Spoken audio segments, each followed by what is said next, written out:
आज बनेबा पश्चिम ओडिशार फेमस रेसिपी मुग डाली रसबरा जोटा कि मुझे अलग प्रणाली रे बनवा को चेष्टा करछि। तो रेसिपीटा जदि आपण मानक भल लगी निश्चिंत आपणकर मतामत देबे। तो आपण मुग डाली रसबरा खाइथे किंतु मु जो आज जो बनी रेसिपीटा आपण को टिके छेना झिली रो टेस्ट देव। तो देखिकी जानी पारथिबे पूरा छेना झिली भलिया दुसुची। तो एमिति बने कि आपणकर केमती बनी थिला ए मार्गशीर मास गुरुवार बने कि निश्चिंत कमेंट करी कहिबे। तो रेसिपीटा जदि भल लागि तो वीडियो गोटे लाइक चैनल को सब्सक्राइब करिया को जमारू भूलिबेनी। तो चलंतु बनेबा मुग डाली रसबरा। तो एठी मु नेछि गोटे गिना आउ अल्प टिके माने गोटे गिनार और टिके अधिका एठी गोटे मुग डाली नेछि। देखबे तो काच गिनार गोटे गिना आउ टिके अधिका मुग डाली नेछि। ताकू 2-3 थर धोई किरी 2 ରୁ 3 घंटा भिजे देथिली। आपणकर मुग डाली जदि जति समय लागुची सेति समय भिजाई नेबे। तो एठी मु नेछि गोटे माने मुग डाली को हमें छाणी नेबा तार एक्स्ट्रा पानी सब बाहर कर नेबा। तो एठी मु सब मुग डाली की छाणी नेछि। तो 5 ରୁ 10 मिनिट हम एमती ही छाड़ी देबा जहा कि एक्स्ट्रा पानी थिबो सब बाहरी जिवो।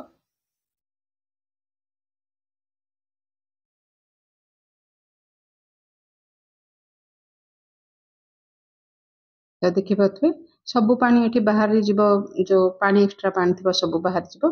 तो एठी ग्राइंड करिया पे मते छोटो ग्राइंडिंग जार नेछि जोथिरे कि हमें जेहेतु कम पानी देकी ग्राइंड करबा।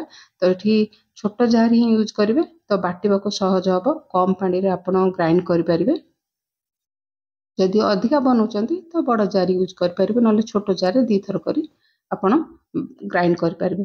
तो एठी मु 2 ରୁ प्रथमे टिके ग्राइंड करनबा तापर आपण अल्प अल्प पानी देकी जति बाटिया पई दरकार हबो सेति पानी देकी ग्राइंड कर परिबे।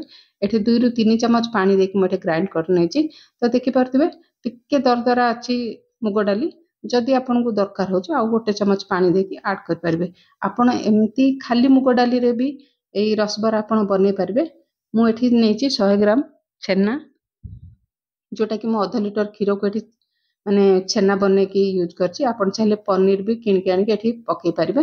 तो टेस्ट टा टिके आपण छेना झिली रो स्वाद पाई परिबे नले खाली आपण एमती भी मुग डाली रे बने परिबे। छेना पकेला परे मु बिना पानी रे एठी ग्राइंड कर नेछि। तो एमती टिके बहलिया करी प्रथम रु ही पतला कले आपणकर मुग डाली रसपराटा भल हबनी।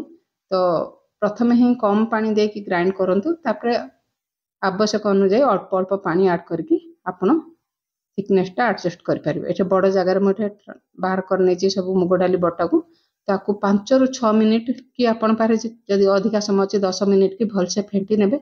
जेमती मुग डाली टा टिके हल्का हे गेले आपण बराटा टिके नरम बनिबो। तो देखि पाथु पूरा धळा हे गेलानी कलर चेंज हे हेछि। तो आपण को टिके बहुत ही नरम दरकार ताऊ 1 ରୁ 2 चम्मच पानी आपण पके परिबे। तो मुग डाली की रखिबा साइड रे। एठी ता पे गोटे सीरा बने नेबा जेति कि मु मुग डाली नेछि से अनुसार मु चीनी भी सेति कि नेछि। पानी भी सेम क्वांटिटी रे देछि जो थिरे मु नेथिली चीनी से अनुसार पानी भी सेति सेम परिमाण रो पानी एठी दे देछि। तो एठी 5 ରୁ 6 मिनिट हमें बॉईल करनबा। तो एठी जस्ट फुटी आसलानी हमर चीनी मेल्ट हेकी। तो मु दीटा गुजराती की एठी छेची के देछि।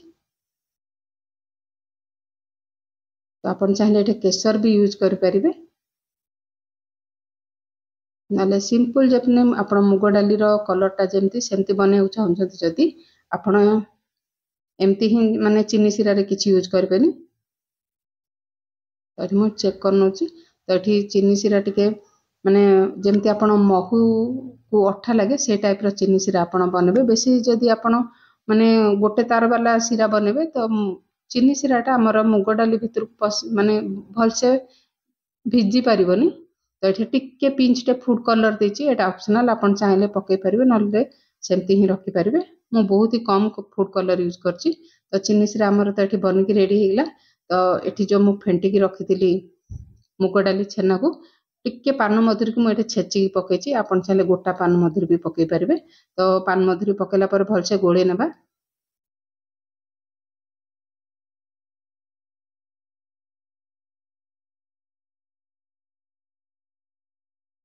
तो एठी हमें फेंटिला बेले मु टिके अल्प लूण दे देथिली। तो लुण देकी भलसे फेंटला पर ये फ्राए करने मुझे रिफाइन तेल नहीं तेल को बेसी जोर से ततेबेनि मीडियम हीट रे देखिपारे टिके बबल्स आसला जमी तेलटा मीडियम हीट रे तते ने जमी बेसी तातीबनी कि लो फ्लेम रे भी माने कम तातिले तेल पीजिब बेसी तातिले आपन कलर जल्दी आसीजिब भितर भलसे सिझिबनी तो मीडियम हीट रे 5 ରୁ 6 मिनिट आपन फ्राए करनेबे कि आपनकर देखिबे कलर भलसे चेंज होला जांगे एपट सेपट करके आपन भाजी नेबे।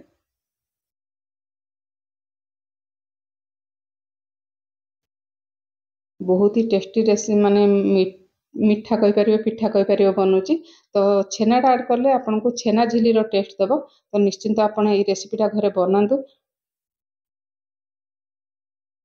तो कलर आसला जांगे मु एपट सेपट करके भाजी नेची तो एठू बाहर करनबा।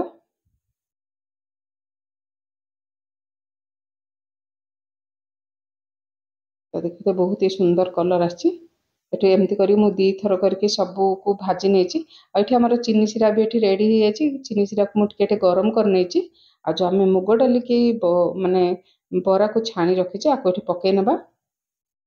तो पकेला पर एपट सेपट करके हमें चीनी सिरा रे भलसे भिजे नबा जा द्वारा कि हम बरा रे भलसे चीनी सिरा पसी परिबो। तो आधा घंटा हो आपण पारे जति समय अछि मठी आधा घंटा छाड़ देथिली रेस्ट में जेमती हमर मुग जो डाली रो रसबराटा बहुत ही जुसी बनिबो। तो आधा घंटा पर आपण मानको देखुची देखि पारबे चीनी सिरा सब सोक कर नेची आउ बहुत ही स्पंजी आउ बहुत ही टेस्टी रसबरा बनुची आउ आपण टेस्ट ही अलगा पाइबे जेमती आपण छेना झिली खाइले लागुची सेई टाइप रे मुग डाली रो स्मेल रहिबो किंतु सेम माने टिके सेई टेस्ट लागुची आपण बनै कि आपनकर केमती टेस्ट हेतला निश्चिंत कमेंट करी कहबे। पुणी आसीबी गोटे नुआ रेसिपी सहित तो ये रेसिपीटा मस्ट ट्राए करंतु ए गुरुवार रे। जय जगन्नाथ।